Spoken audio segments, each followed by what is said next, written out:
দিয়ে আমি আজকে আপনাদেরকে একটা শরবত বানানো দেখাবো। শরবতটা হচ্ছে, নামটা শুনে আমার মনে হয় সবাই হেসেই দেবেন, সেটি হচ্ছে লেবুর শরবত। ঠিক, কিন্তু আমি লেবুর শরবতের মাঝে আমি যেগুলো উপকরণ দিয়ে খেতে পছন্দ করি, আসলে সেজন্যই আমি আসলে আপনাদের সাথে শেয়ার করার জন্য এই ভিডিওটা করা। ঠিক আছে, কি কি উপকরণ লাগছে একটু দেখে নিই। প্রথমেই বলবো, লেবুর শরবত যেহেতু বলেছি, তো শুধু লেবু নেই, লেবুর সাথে অনেক কিছু আছে।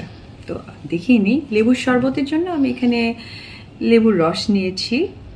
আমি এখানে একটা লেবুর পুরো রস নিয়েছি। তারপর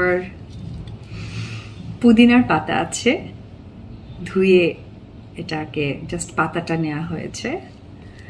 অ্যান্ড অলওয়েজ আমার কাছে মনে হয় যে প্রত্যেকটা খাবারের টেস্ট আমার কাছে মনে হয় না, আমার মনে হয় আপনারাও আমার সাথে একমত হবেন যে ডেকোরেশনে কিন্তু খাবারের টেস্ট বেড়ে যায়।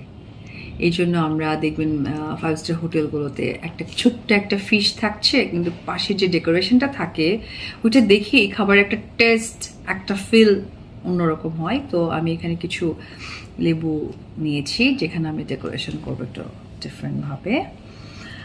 হ্যাঁ, অবভিয়াসলি আমাদের ঠান্ডা ওয়াটার, শরবত মানে তো ঠান্ডা ওয়াটারটা লাগবেই। অ্যান্ড আমার পছন্দের আইস, আমি আইস খুব পছন্দ করি যে কোনো শরবত বা পানিতে খাবার জন্য। আছে সুগার, চিনি আছে এখানে। এই যে এটা আসলে পরিমাণ মতো দিলে ভালো হয়। এটা আমি আবারও বলছি অপশনাল, দিতেও পারেন নাও দিতে পারেন। আর হচ্ছে এখানে আছে একটু নেব আর কি, লবণ আছে। আচ্ছা, সাথে আছে টক দই, খুবই স্বাস্থ্যসম্মত টক দইটা। টক দই তো আসলেই অনেক ভালো। আর স্পেশাল হচ্ছে একটা কাঁচামরিচ, যেটা আমি কাঁচামরিচের মাঝখানে বিচিটা ফেলে নেয়া, দেখতে পাচ্ছেন। আচ্ছা, এই কয়েকটা উপকরণ আমার মনে হয় আপনাদের বাড়িতে সবসময় থাকে, সবার বাসায় থাকে, খুবই হাতের কাছে থাকে। তো রোজার মাসে যেটা হয় যে কাজের ব্যস্ততার মাঝে ভুলে যাই, শরবত বানাতে ভুলে গেছি, তখন একদম তাড়াহুড়ো লেগে যায় কি করতে কি করে কি, তখন হাতের কাছে এগুলো থাকলে আমার মনে হয় যে একটা তো শরবত আমরা প্রেজেন্ট করতেই পারি পরিবারের কাছে। ঠিক আছে, আমরা তাহলে শরবত বানানোর প্রসেসে চলে যাই। শরবত বানাতে গেলে তো আমাদের একটা মেশিনের মধ্যে আমাদেরকে থাকতে হয়, ব্লেন্ডার মেশিন। খুব আহামরি আমাদের কষ্ট করতে হয় না, মেশিনটাই আমাদের 60% কাজ এগিয়ে দেয়। বাকি ইনগ্রেডিয়েন্টসগুলো হয়তো মিক্স করতে হয়। তাহলে আমি শুরু করি। আচ্ছা, প্রথমে আমি টক দইটা নিয়ে নিচ্ছি। টক দই পুরোটাই নিয়ে নিব।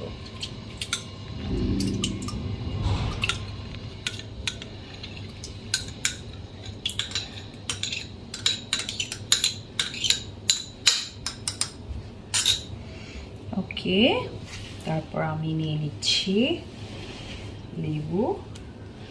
এখানে আমি একটা পুরো লেবু নেওয়া হয়েছে আমার।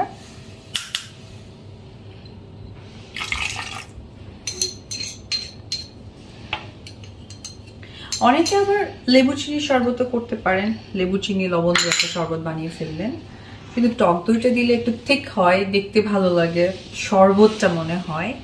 আচ্ছা, তারপরে আমি কিছু পুদিনা পাতা আমি আসলে পুরোটাই দিয়ে দিব। পুদিনা পাতা আমার অনেক ভালো লাগে। পুদিনা পাতা শরবতে তো একদম মানে সেটার বলার অপেক্ষা রাখে না। যেরকম বানাবেন তার উপর পরিমাণ করে আসলে লবণটা দেওয়া ভালো।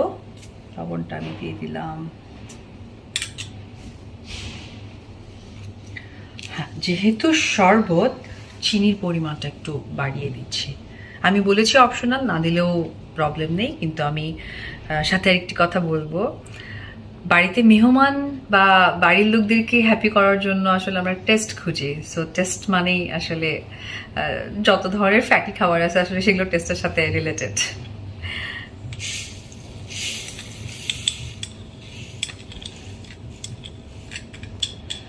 পুরোটা দিলাম না, and অবশ্যই ice cube.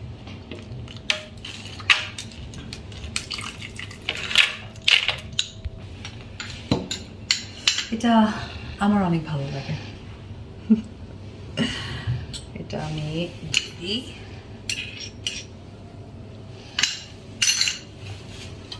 Obviously, water.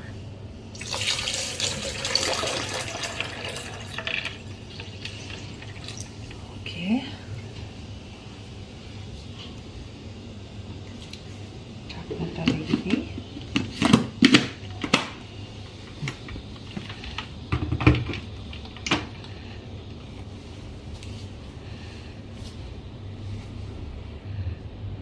Start করেই দিই।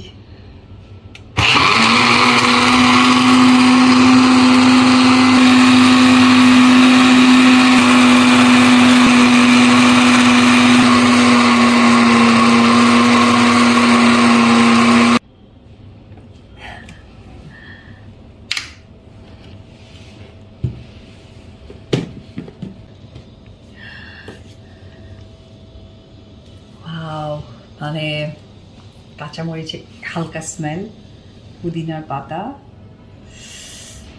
জাস্ট ট্রাই করতে হবে, আর কিচ্ছু বললাম না। এটা ট্রাই করলে বুঝতে পারবেন যে এত ইজি উপকরণ দিয়ে কিভাবে এত টেস্ট হতে পারে, মানে জাস্ট ওয়াও। অবশ্যই ট্রাই করবেন।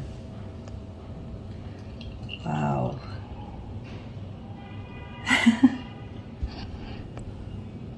ওকে, কালারটা অনেক সুন্দর হয়েছে। এখন এটা আমি ডেকোরেশন করবো। বললাম না ফার্স্টে যে ডেকোরেশনের মধ্যেই আসলে খাবারের টেস্টটা অনেক বেশি বাড়িয়ে দেয়, এটা তো আমার ক্ষেত্রে তো অনেক বাড়িয়ে দেয়। কীভাবে এটাকে ডেকোরেশন করব? আচ্ছা, আইসটা দিতে আসলে আমি ভুলি না, আপনারাও ভুলবেন না, কারণ আইসই আসলে শরবতের মজাটা। তো আমি চাইবো যে আপনারা অবশ্যই আইসটা দিয়ে নেবেন। ওকে, এগুলো আমার দরকার নেই। সো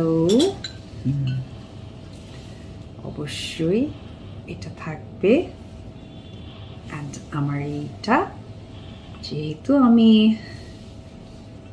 একটা সার্ভ করেছি, সো